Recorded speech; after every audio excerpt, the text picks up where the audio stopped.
Hintere koki, basta kiko ta su secreto. Weet je in dit alles wat het geheim is? Quem tá me donho? Wie is mijn eigenaar? Quem tá em controle de minha vida? Wie is in controle van mijn leven? Quem tá toma over or um cos passa?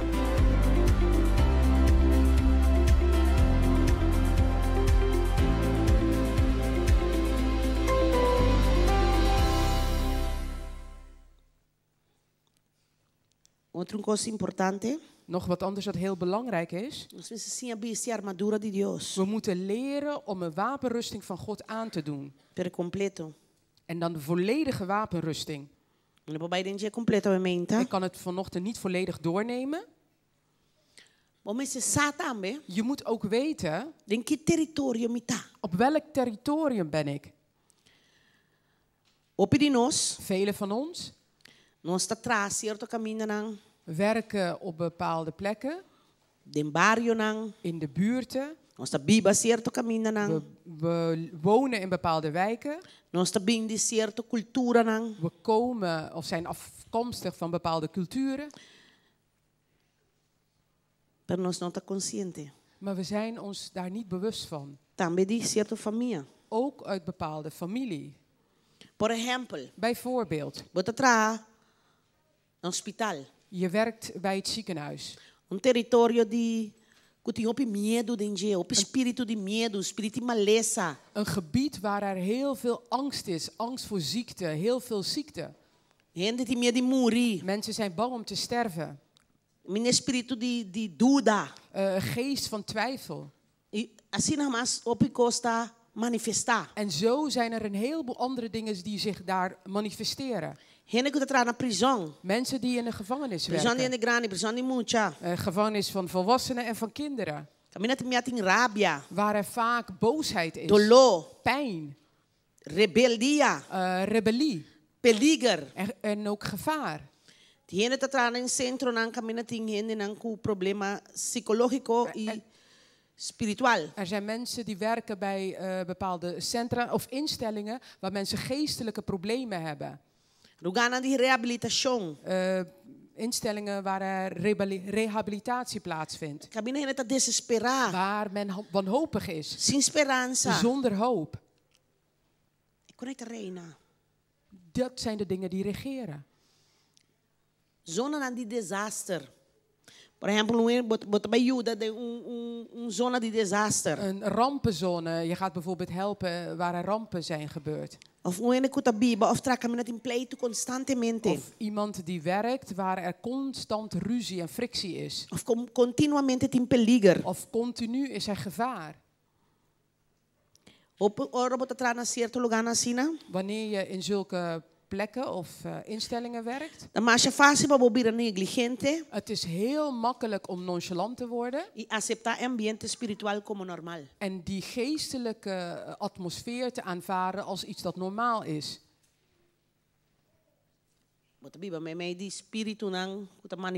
Je werkt of leeft tussen geesten die zich manifesteren.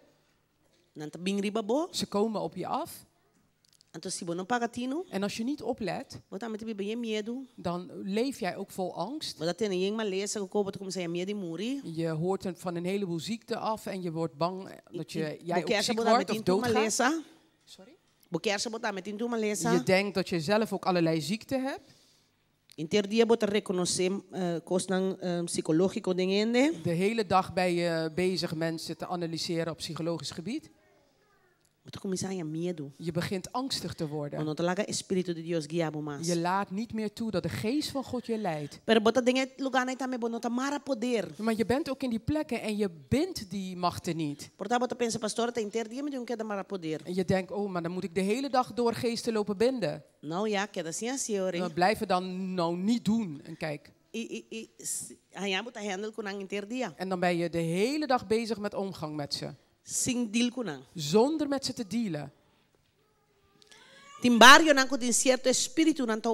Er zijn wijken waar er bepaalde geest of demonen zich manifesteren. Ladronicia, gang, diefstal en gang en drugs. Brueria. Hekserij. Dit soort dingen. En als je niet bewust leeft, dan vind je het normaal. Normaal, weet je horta, maar je vandaag wordt er gestolen. Je bidt niet eens over dit soort dingen. We moeten de geestelijke strijd aangaan. We moeten erkennen en zien wanneer er demonen zich manifesteren. We moeten leren machten te binden. Ga niet op werk rondlopen. Vandaag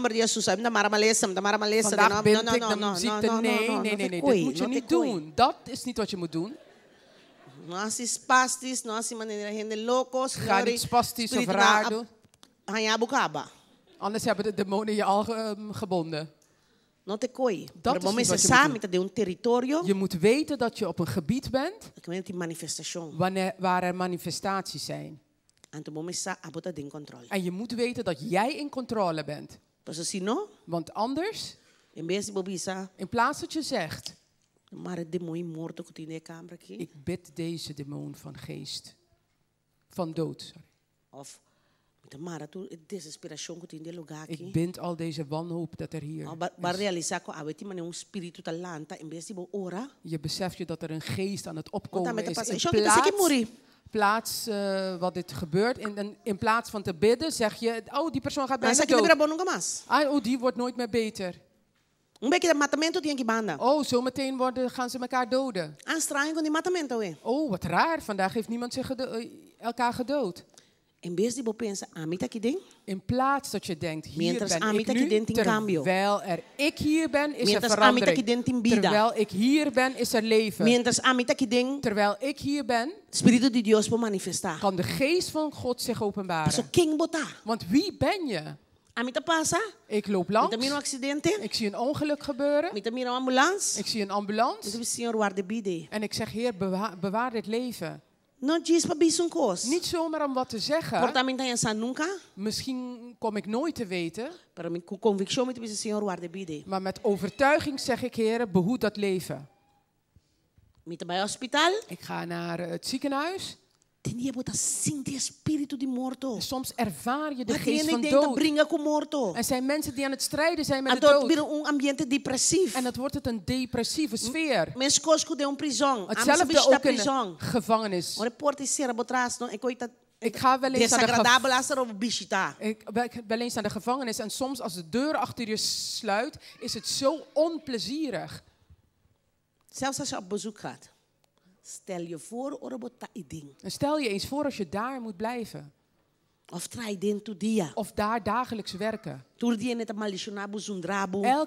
Elke dag vervloeken mensen je, ze schelden uit. Je moet bidden. Je moet de machten binden. Sommige dagen gaan de dingen goed met je. En de mensen willen dat niet. En ze doen tegenstrijdige gebeden. En die spreken negatief. Als ik dit hoor en denk, oh, ze bekijken het maar. Nee, ik bid. Die tong.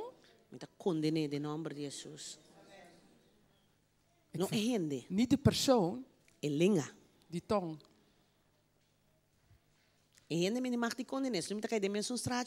Ik mag die tong niet bestraffen. Die persoon niet bestraffen, anders ben ik hetzelfde zoals hun. Maar die tong die bestraf ik wel. En we moeten ons bewust zijn. De vijand die jaagt achter je aan. Jaagt achter je gezin. Jaagt achter je kinderen aan. En jaagt je huwelijk. Maar de wapen waarmee ik moet strijden is niet vleeselijk.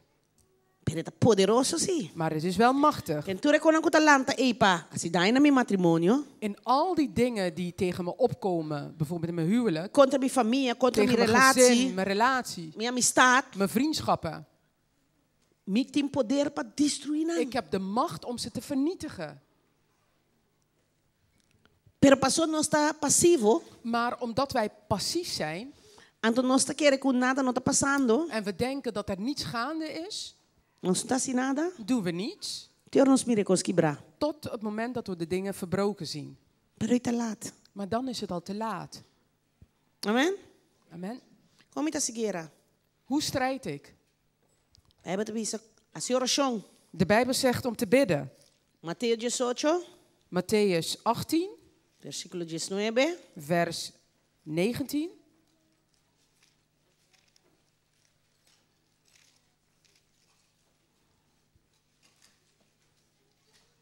A trova me tabisa boso, que se ribatera dois vai de acordo tocante qualquer coisa que não pede, essa que lo ora si panang, dor de mitata que tá den cielo. Verder zeg ik u dat als 2 van u op de aarde iets, wat dan ook, eenstemmig verlangen, het hun ten deel zal vallen van mijn Vader die in de hemelen is.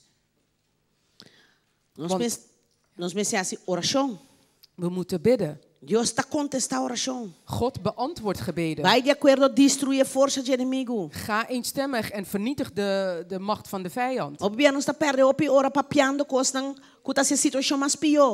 Vaak verdoen we onze tijd door heel lang over een situatie te praten en maken we het ook nog erger. En vaak, hoe meer we het zien neervallen, hoe vaker, hoe meer we erover praten. In plaats dat we meer bidden. We moeten vasten. Mattheus 17:21 tabisa tem coisas sali solamente com ayuno e oração. De Mattheus 17 zegt sommige dingen die gaan alleen weg door bidden en vasten. Assim declaração nang. Verklaringen doen. Assim declarar Deus promessa nang riba bobida nang. Gods belofte over je leven verklaren. Destruir speculação nang. Alle redeneringen verbreken, vernietigen. Assim alabança. Lofprijs doen. A Bijbel diz em Salmo 149 com alabança tá assim guerra contra o inimigo. De Bijbel zegt in Psalmen 149, dit is strijden tegen de vijand. We moeten de machten binden en vrijlaten. We moeten de machten van de vijand binden en de zegeningen van God vrijlaten. We hebben zojuist gelezen dat we de tongen moeten veroordelen. We moeten de machten vernietigen. En we moeten lief hebben. De Bijbel zegt dat liefde geen angst kent. Perfecte liefde jaagt de angst weg. En we moeten rechtvaardig zijn. Want de Bijbel zegt, God zegt, God verdedigt de rechtvaardige. En één ding dat ons vaak verhindert om vrij te zijn, is onvergevensgezindheid. Voor het niet vergeven, door het niet vergeven. De Bijbel zegt dat wij over worden gegeven in handen van boeven. En vaak voelt het niet fijn om te vergeven. Want vaak wanneer je vergeeft is wanneer iemand je iets heeft aangedaan. Slechts iets verkeerd. Soms zelfs opzettelijk en heel gemeen. Er zijn sommige dingen die mensen hebben ons aangedaan die heel pijnlijk zijn. Maar vergeving is om jou uit de gevangenis vrij te zetten. Om jou vrij te maken. Om jou los te maken van hetgeen jou heeft gebonden. Er zijn sommige mensen, zelfs de christenen, voor jarenlang blijven vasthouden aan iets dat al gebeurd is. Iets dat hun lang geleden is overkomen. Ze kunnen het maar niet loslaten. En weet je wat? Hoe langer je ermee loopt, hoe meer het je bindt. Hoe meer het je vrijheid ontneemt. Je wordt verbitterd. Je raakt je vreugde kwijt. Je droogt op. Je mist je doel. Je valt af. Dat ding dat is gebeurd kan niet meer veranderd worden. Het maakt niet uit hoeveel pijn het heeft gedaan. injusto etata. En ook niet hoe onrechtvaardig het was. Je kunt wat gebeurt is niet meer veranderen. Wat je wel kunt veranderen is wat het met je doet. En wat het met je doet zal niet veranderen totdat jij vergeeft. Terwijl jij niet vergeeft, heeft het controle over je leven. Controle over je emoties. Controle over de manier waarop je reageert. Soms richt het geen schade op de manier waarop jij reageert op die persoon. Maar hoe je reageert op degene die jij lief hebt. Vaak is het degene die jij lief hebt, die ervaren jouw pijn. Je reageert op hun af. Zij zijn degene die de vreugde mislopen. Zij lopen die persoon mis die jij was. Die nieuwe echtgenoot. In plaats dat hij van jou of zij van jou kan genieten. Die vindt dan een gebonden man of vrouw. Gebonden door een andere man of een andere vrouw. Met alle consequenties van dien. Je kinderen. Op werk. Je bent zo verbitterd, zo geïrriteerd. Alles vermoeit je, alles hindert je. Er is geen vreugde meer. Je kunt van niets meer genieten.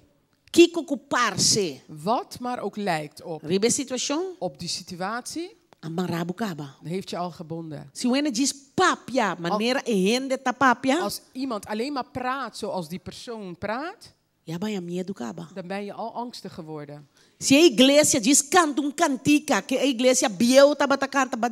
Als de gemeente waar je in zit maar een lied zingt van de kerk waar je daarvoor in was, en je loopt mis hetgeen je bent gekomen om te ontvangen. En zo loop je steeds een heleboel dingen mis.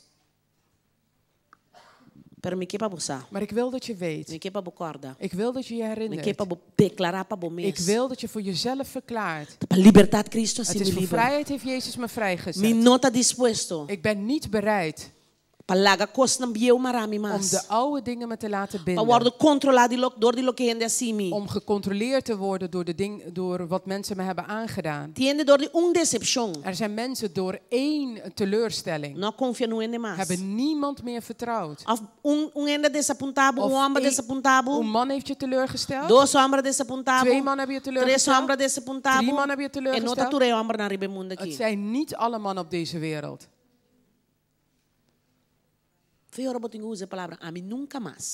Op het moment dat jij begint te zeggen, ik nooit meer, ben je al gebonden. Ik ga nooit meer zwemmen. Ik vind nooit meer jongens leuk. Vul maar in. Nooit maar, vul maar in. Is omdat je bent gebonden. Want er was iets gebeurd. Die doet dat je zegt nooit meer. En dat betekent dat wat er gebeurd is, heeft controle op al datgene voor jou uitlicht.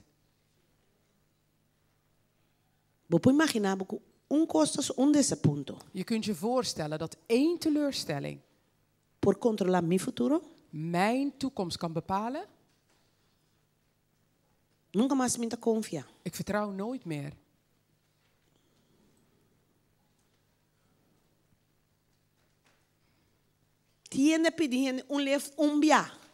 Er zijn mensen die iemand 1 keer een lift hebben gevraagd om mee te rijden.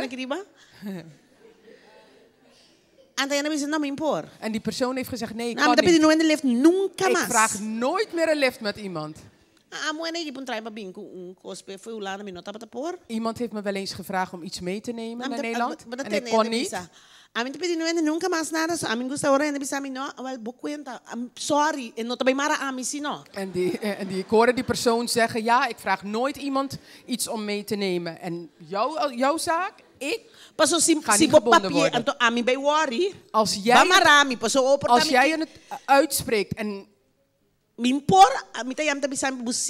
en eigenlijk kan ik niet. En je gaat alleen daarom zeggen, ja, oké, zodat jij niet boos wordt.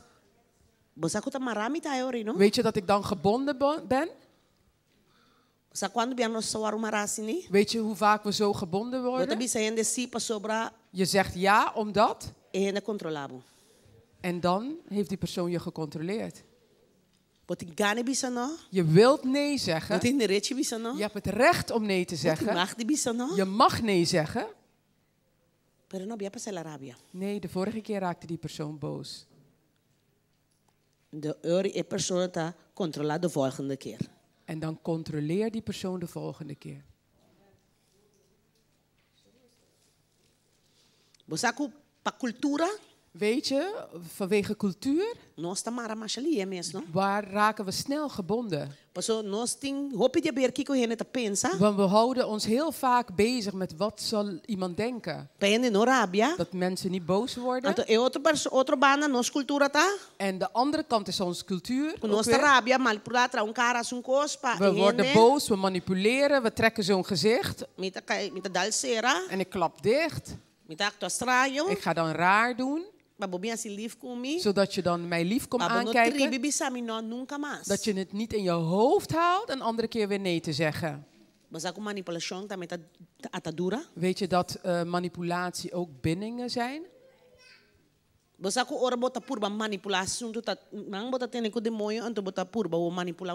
Weet je wanneer je een situatie probeert te manipuleren, dat je eigenlijk de hand van de duivel vast hebt en probeert te manipuleren?